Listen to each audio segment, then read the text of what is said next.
Shalom semua, selamat bertemu sekali lagi bersama dengan saya. Saya ingin membahas satu topik hari ini, satu topik yang biasa, satu topik yang saya percaya bahwa setiap orang mengalami uh, topik ini yang akan saya bahas sebentar lagi.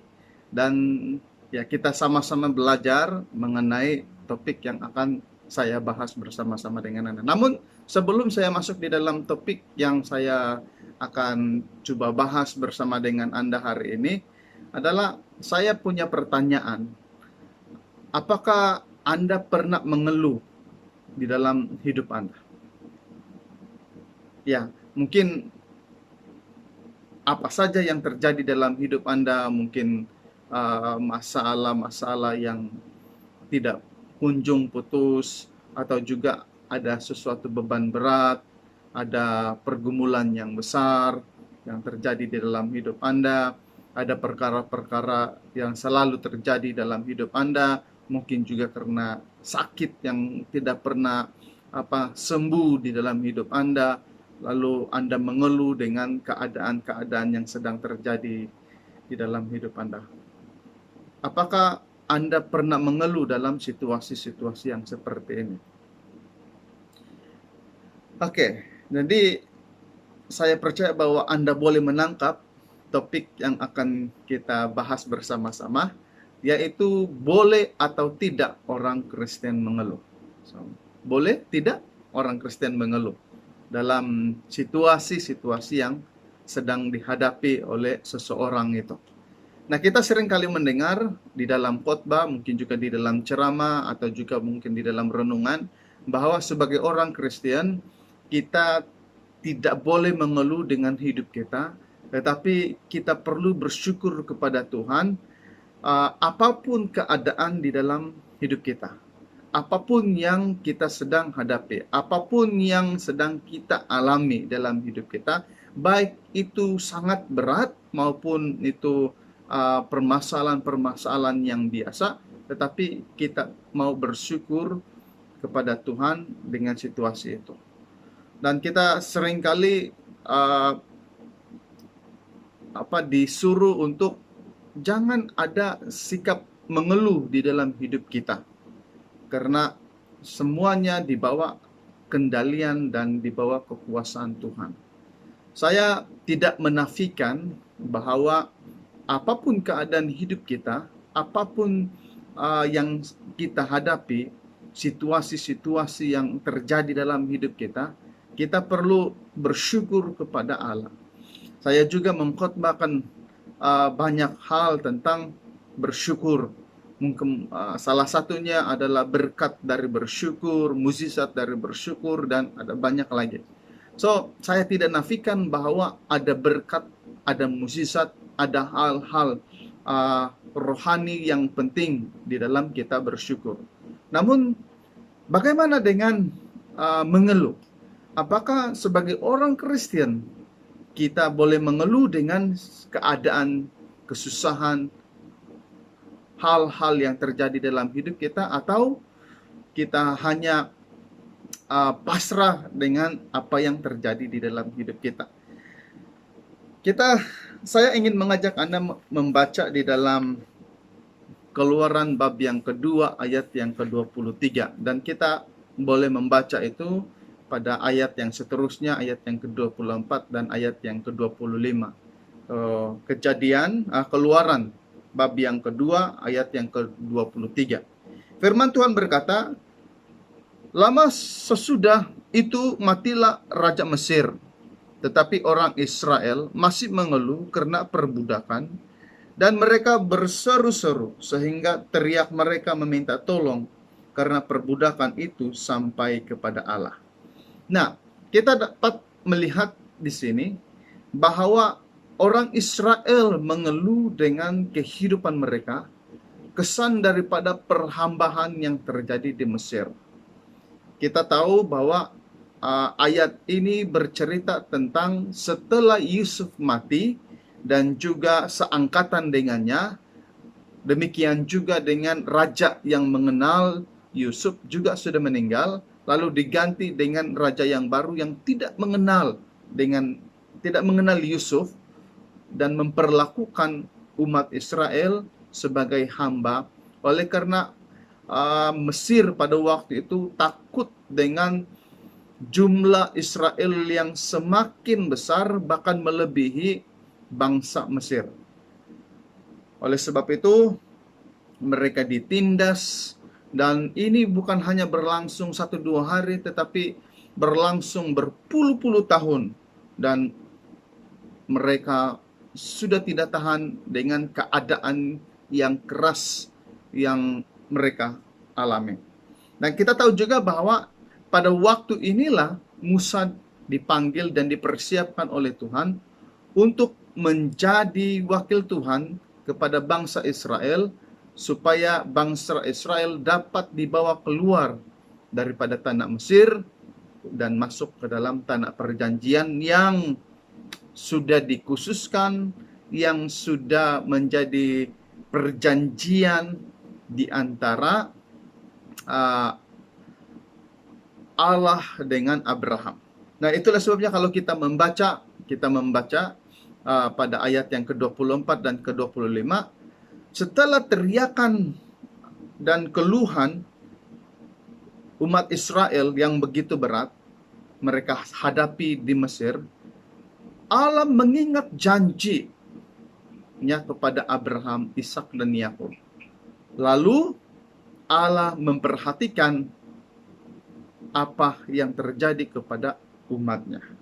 Nah, kita dapat melihat bahwa di sini umat Israel menghadapi beban yang berat, menghadapi sesuatu yang sukar untuk diungkapkan, karena menjadi hamba pada waktu itu tidak punya kelayakan, tidak punya status yang dia layak untuk mempertahankan dirinya. Oleh sebab itu, ini sesuatu beban yang cukup berat, karena mereka harus bekerja siang dan malam, dan mereka tidak punya hak istimewa di tengah-tengah negara Mesir pada waktu itu.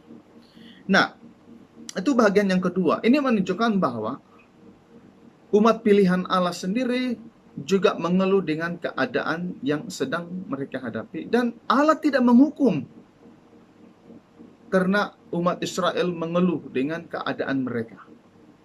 Oke? Hal yang kedua, di dalam Roma bab yang ke-8, 22 dan ayat yang ke-23, firman Tuhan berbunyi, sebab kita tahu bahwa sampai sekarang segala makhluk sama-sama mengeluh dan sama-sama merasa sakit bersalin. Dan bukan hanya mereka saja, tetapi kita yang telah menerima karunia sulung roh, kita juga mengeluh dalam hati kita sampai menantikan pengangkatan sebagai anak, yaitu pembebasan tubuh kita. Nah, di dalam pembacaan kita dapat melihat bahwa bukan saja kita manusia yang dikatakan menerima karunia sulung roh, orang-orang percaya yang merasa kesakitan, merasa keluhan yang sedang kita hadapi dalam dunia ini. Ada banyak masalah, ada banyak beban berat, ada banyak yang perlu kita hadapi. Kita perlu bekerja keras, kita perlu berusaha dengan sungguh-sungguh dalam kehidupan kita. Kita perlu menjaga kesehatan kita, dan ada banyak perkara yang di luar daripada pikiran kita, kejadian-kejadian yang di luar daripada rencana-rencana kita. Dan demikian juga makhluk dalam dunia ini, bukan saja manusia, makhluk juga mengalami keluhan yang berat. Dan dikatakan sama-sama merasa sakit bersalin. Maksud sakit bersalin itu adalah suatu kesakitan yang sungguh sakit, sangat sakit.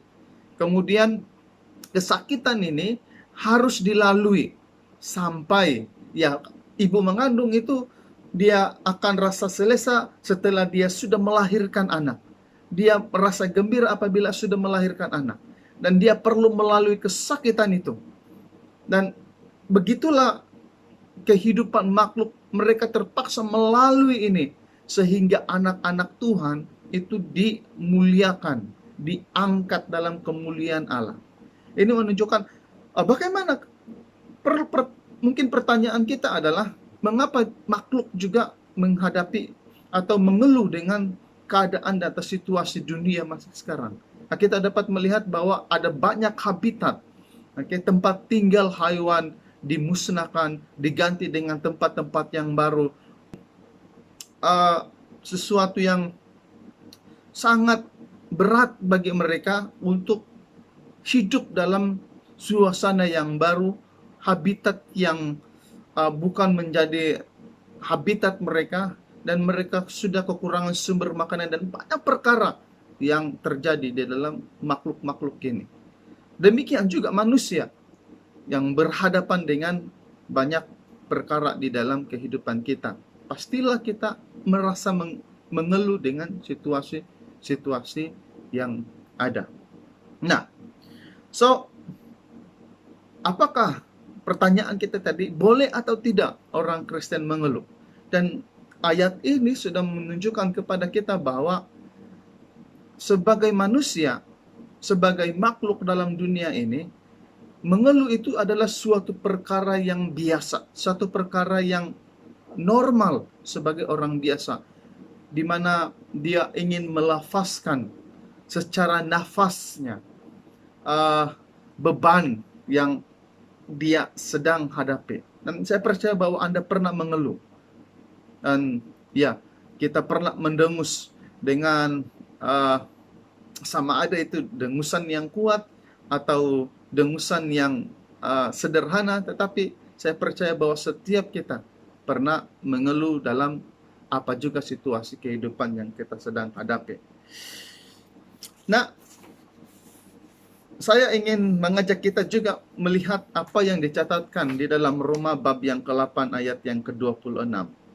Demikian juga Roh membantu kita dalam kelemahan kita, sebab kita tidak tahu bagaimana sebenarnya harus berdoa, tetapi Roh sendiri berdoa untuk kita kepada Allah dengan keluhan-keluhan yang tidak terucapkan. Jadi di sini juga firman Tuhan menjelaskan kepada kita, dengan beban berat yang sedang kita hadapi, yang terkadang kita sukar untuk mengungkapkan perasaan kita, beban yang kita hadapi, pergumulan yang kita hadapi, masalah yang kita hadapi. Dan kalau kita datang kepada Tuhan dan kita tidak tahu bagaimana mengungkapkan itu, firman Tuhan ini menjelaskan kepada kita bahwa Roh Kudus sendiri berdoa untuk kita dan menyampaikan itu kepada Allah sendiri dengan keluhan-keluhan yang tidak terkatakan, keluhan-keluhan yang tidak dapat kita ucapkan. Coba bayangkan bahwa rupa-rupanya keluhan itu sesuatu yang bukan saja seperti boleh membebaskan kita daripada masalah sejenak, tetapi juga itu kita dapat sampaikan kepada Allah melalui pertolongan Roh yang menyelidiki hati kita sampai kepada Bapa karena disampaikan oleh Roh itu sendiri. Nah, di dalam Ibrani bab yang ke-5 ayat yang ke-7 juga berkata, dalam hidupnya, yaitu Yesus, dalam hidup Yesus sebagai manusia, ia telah mempersembahkan doa dan permohonannya dengan ratap tangis dan keluhan kepada Dia, kepada Allah, yang sanggup menyelamatkannya dari maut, dan karena kesalehannya ia telah didengarkan. Nah, kita melihat di sini bahwa Yesus yang sebagai manusia juga menaikkan permohonan dengan keluhan-keluhan kepada Allah.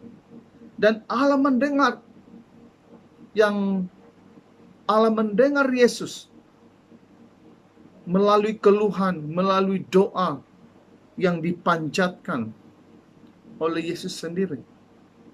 Itu menunjukkan bahwa orang Kristen boleh saja mengeluh dengan apa yang dia alami sambil berdoa, sambil memohon kepada Allah. So, kita dapat melihat di sini bahwa ada yang disertakan. Ada yang disertakan. contoh-contoh Alkitab yang kita bahas bukan hanya mereka mengeluh dengan hidup mereka, bukan hanya mengeluh dengan apa yang mereka alami. Bukan saja mereka mengeluh karena ada beban berat yang sedang terjadi dalam hidup mereka, tetapi mereka bukan hanya mengeluh, tetapi mereka berdoa, memohon, menangis kepada Allah yang dapat menolong pribadi-pribadi dan juga dapat menolong kita dan melepaskan kita daripada beban berat, sakit, penyakit, keadaan, atau juga situasi yang sedang terjadi di dalam hidup kita. Nah, ini maksudnya bahwa orang Kristen boleh mengeluh dengan apa yang dialaminya dalam hidupnya, asal saja dia berdoa, dia datang kepada Allah, dia memohon kepada Allah, dia menangis kepada Allah, dan dia menyerahkan apa yang terjadi dalam hidupnya.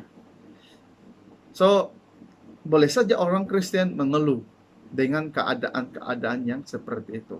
Namun, apabila orang Kristen hanya mengeluh, hanya menyesal dengan hidupnya, hanya merasa fed up, bosan dengan hidupnya, dan sebagainya, itu tidak memberi makna apa-apa. Itu satu mengeluh yang tidak baik, yang tidak seharusnya terjadi di dalam hidup orang Kristen.